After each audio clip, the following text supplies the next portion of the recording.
From the moment religion began to take shape, one fear united them all. Not demons, not death, women. More specifically, women's bodies. Every faith, every scripture, every holy rule found a way to call her body dangerous. Her blood was unclean, her desire, temptation, her birth, giving, a punishment. But why? Why did the same body that gives life become the symbol of sin? Why did holiness require women to disappear under fabric, under silence, under shame? Because once you control a woman's body, you control life itself. That's not faith. That's design. The original fear. Long before temples rose or priests declared what was holy, the divine had a woman's face.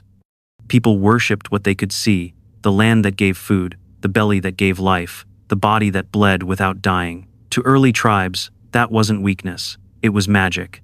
The power to create something from nothing, to bring life from the void, to hold death and still keep living. That kind of power didn't need temples. It was a temple. But power like that made men uncomfortable. They didn't understand it. They couldn't control it. And when people fear what they can't control, they do the same thing every time. They rewrite the story. The goddess became a helper. The mother became a servant. The divine feminine was demoted to background character status in her own creation. Slowly, myths were reshaped into warnings. Her strength became temptation. Her wisdom became danger. The body that once symbolized creation now symbolized corruption. Look back at history. It's all there. In Mesopotamia, the goddess Inanna ruled as queen of heaven, strong, sexual, untouchable. But later, male priesthoods recast her as chaotic, lustful, unstable, the kind of woman men warn each other about. In Genesis, Eve's curiosity ruined paradise. In Greek legend, Pandora's curiosity unleashed evil into the world. The pattern wasn't coincidence. It was design. Across cultures, languages, and centuries, the same script kept repeating. A woman's curiosity is dangerous. Her knowledge is forbidden. Her beauty is temptation. Her body, untrustworthy. It's almost as if the ancient world agreed on one silent rule. If you can't control creation, redefine it as sin. That's how the myth of female danger was born, not out of truth, but out of fear. And that fear became a blueprint for civilization itself. Once the goddess was rewritten as the sinner, every generation of women after her would inherit the same warning. Your power is sacred, but only when it serves someone else, turning biology into sin. Once the myths took hold, they had to be enforced. Stories alone don't control societies, laws do. So men wrote them and called them divine. The tablets, scrolls, and verses that shaped civilizations all carried the same hidden message: a woman's body was a problem to be managed. In Leviticus, a woman on her period was declared unclean. For 7 days she was to be avoided, isolated, purified. In Hindu Dharma texts, a menstruating woman couldn't enter temples or even kitchens.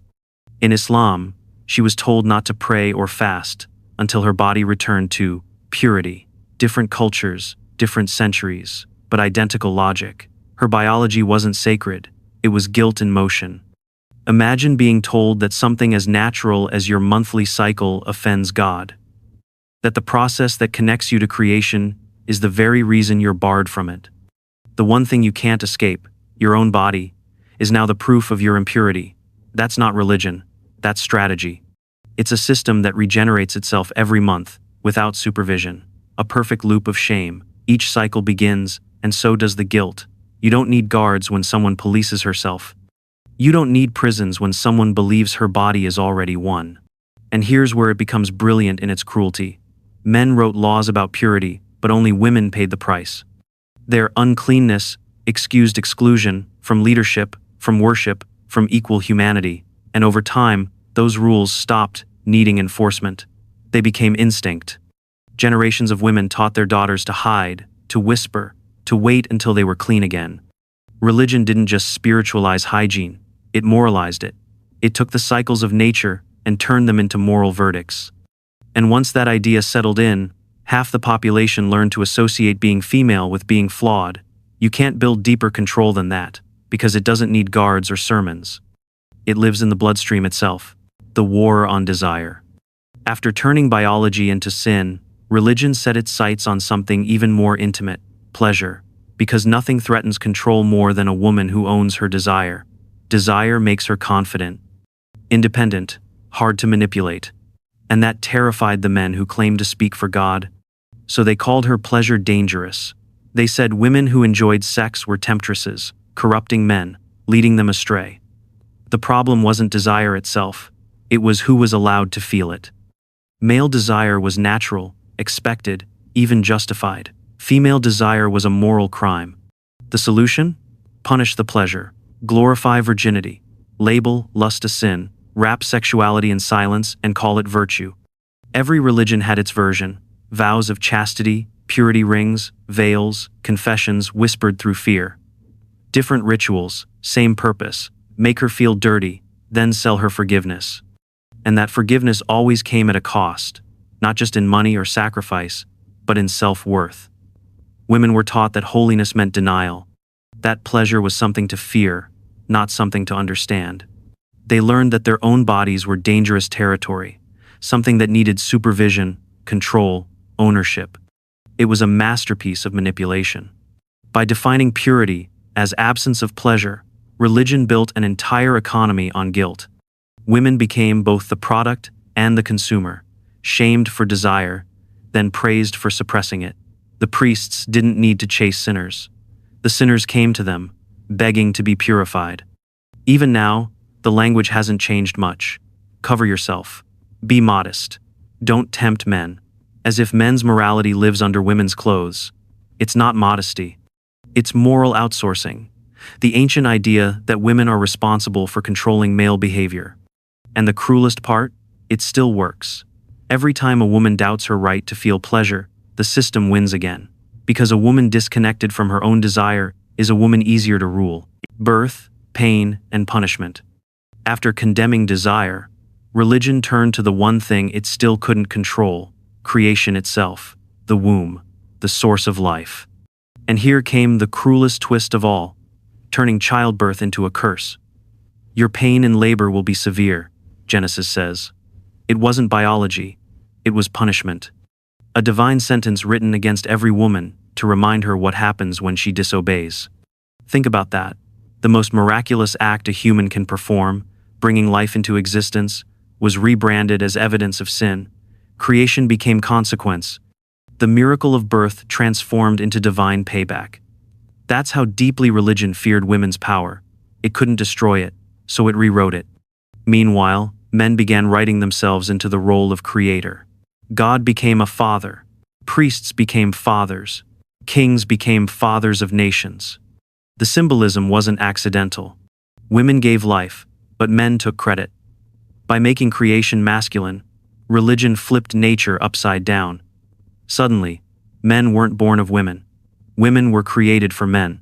And when they couldn't erase women's bodies entirely, they did the next best thing: claimed ownership of them. Laws and customs made sure of it. In ancient codes, daughters were property to be traded. Wives came with dowries. Wives, submit to your husbands, Paul wrote, giving divine endorsement to obedience. The message was consistent across centuries and continents. Your body doesn't belong to you, it belongs to God, and the men who speak for him. A husband could claim his wife's body as his right. A priest could claim her silence as her virtue. A father could claim her choices as his honor. What was once sacred became supervised. Even motherhood, the ultimate symbol of strength, was reduced to service. A woman's purpose wasn't creation anymore. It was obedience disguised as destiny. And when you convince half the world that their suffering is holy, you never have to ask for control. They'll give it to you willingly and call it faith. Modern echoes. You might think we've outgrown all this, that we've moved past the myths and the moral codes. But look closer. Every debate about women's rights still hides the same theology underneath. Only now, it speaks the language of politics, advertising, and tradition. The stage changed. The script didn't. Reproductive laws are still written like scripture, quoting morality instead of science. Decisions about women's bodies are debated by men who still believe authority over life is divine property. When governments argue about control, they use the same holy vocabulary: Purity, protection, family. It's religion wearing a suit. Purity culture never disappeared. It just rebranded. Now it's family values, traditional womanhood, feminine virtue. The words sound wholesome, but they all mean the same thing. Behave, obey, stay small. Women are told their worth still depends on restraint. Dress this way, speak softly, stay humble. The tone is different, but the logic is ancient. And shame? That's been outsourced to marketing. What used to come from pulpits now comes from billboards and social media feeds. Be beautiful, but not too sexual. Be confident, but never intimidating. Every product promises empowerment while quietly reinforcing insecurity. Religion once sold purity through confession. Now it sells it through cosmetics. You don't need a temple to enforce guilt when a mirror will do. The sermons are shorter now, just captions and comments, but they preach the same message. Every be modest, every stay pure, every good girl is an echo of that same ancient system repackaged for the modern world. And the cruel irony? We call it progress. We think we've escaped the old walls, but many women are still living inside invisible ones, filters, expectations, silent rules that shape how they eat, dress, love, and age. The words have changed, but the fear hasn't. Religion no longer needs to control the temple. It lives inside women's reflections, whispering the same command it always has. Be less. The psychology of fear. The real genius of this system was never brute control. It was conditioning. You don't need to chain someone if you can train them to hold the key themselves. Teach a girl early that her worth depends on modesty, and you'll never have to silence her later. She'll do it for you. That's not faith. That's psychological engineering. It starts subtly. Compliments for being a good girl. Praise for being quiet, polite, pure. Every reward teaches the same lesson. Approval comes from self-erasure. By the time she grows up, she doesn't need anyone telling her to shrink. She already believes smallness is safety. Fear becomes internal. Shame becomes a habit. The outside world doesn't need to punish her. Her own thoughts do it better. She polices herself, how she dresses, how she speaks, how she even thinks. Every choice runs through an invisible filter. What will they think? What will God think? What will people say? That's how control survives, even when belief fades, by moving from pulpits into the human mind. The sermons are gone, but their echoes live in her inner voice. The system no longer needs priests. It has programming. Think about how powerful that is. A religion can lose followers, temples can crumble, holy books can be questioned, but if the guilt stays, the control stays. Generations of women inherit it like spiritual DNA. It's passed down not through scripture, but through silence. A mother teaches her daughter what to fear, what to hide, what to feel ashamed of, and she calls it protection. That's how deep the conditioning runs. It feels like identity. It feels like love. But it's fear disguised as virtue, obedience disguised as morality. And once fear lives inside you, it doesn't need religion anymore. It becomes religion, the rebellion. But here's what fear always forgets. The body remembers truth. You can bury it under guilt, rewrite it in scripture, or shame it into silence, but it never forgets what it's capable of. Every woman who's ever bled, birthed, healed, or loved freely is living proof that nature doesn't need permission to exist. Religion built walls of guilt around her body. Science broke them. Art cracked them. And women, generation after generation, walked right through them. The rebellion didn't start with protests or revolutions. It started quietly, in whispers, in secret acts of defiance, a healer sharing forbidden remedies, a mother teaching her daughter that her body isn't dirty, a poet writing about pleasure and calling it sacred. The church called them witches. The state called them criminals. But what they really were women remembering themselves. Every witch burned in Europe, every midwife outlawed, every nun silenced, every scholar erased. It's all part of the same war. Not between God and evil, but between power and freedom. And that war never really ended. It just changed its battlefield. Today, it's not fought in cathedrals or courts. It's fought online, in classrooms, in living rooms, in laws about what a woman can do with her own body. When women say, "My body, my choice," they're not just talking about politics. They're challenging thousands of years of religious programming. Every protest, every poem, every woman who refuses to apologize for existing on her own terms, that's rebellion. It's the body reclaiming its original language after centuries of silence. And that's what fear can't destroy. You can threaten it, shame it, outlaw it, but you can't unteach a body how to remember freedom. Because once a woman feels her power again, no scripture, no priest, and no punishment can convince her she was ever unholy. Resolution. So what was religion really afraid of? It wasn't impurity, it was independence. Because impurity can be cleansed, obedience can be taught, but independence? That's uncontrollable. A woman who owns her body cannot be owned by anyone else. You can't shame her, because she no longer believes her nature is wrong. You can't rule her, because she no longer mistakes fear for faith. And you can't save her, because she never needed saving to begin with. That's the truth religion spent thousands of years trying to hide, that women were never the weaker ones. They were the source, the origin, the link between the human and the divine. And once that truth is remembered, no myth or doctrine can make her small again. Because the moment a woman sees her body as sacred, the system loses its foundation. Every verse written to control her collapses. Every sermon that told her to be quiet starts to sound absurd. The whole structure depends on her believing she's broken. The second she stops believing it, the illusion ends. A woman who feels no shame can't be ruled through fear. And a woman who knows her body is holy doesn't need permission, from men, from priests, or from heaven, to exist in her full power. That's what religion was really afraid of all along.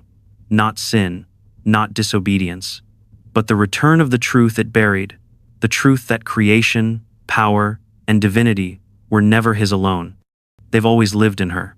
Maybe that's the real blasphemy, not rejecting God, but remembering that the divine was always inside you. The spark they told you to fear, the power they tried to bury, was never evil. It was sacred. It was yours. So tell me, what do you think religion was really afraid of? Was it women's impurity or their power? Leave your thoughts in the comments. I read every one. And if this video opened your eyes, if it made something click or stirred something you've always felt but never said, share it. Send it to someone who needs to hear it. Because every time a truth like this is spoken out loud, another wall of silence falls. And that's how the oldest system of control finally ends.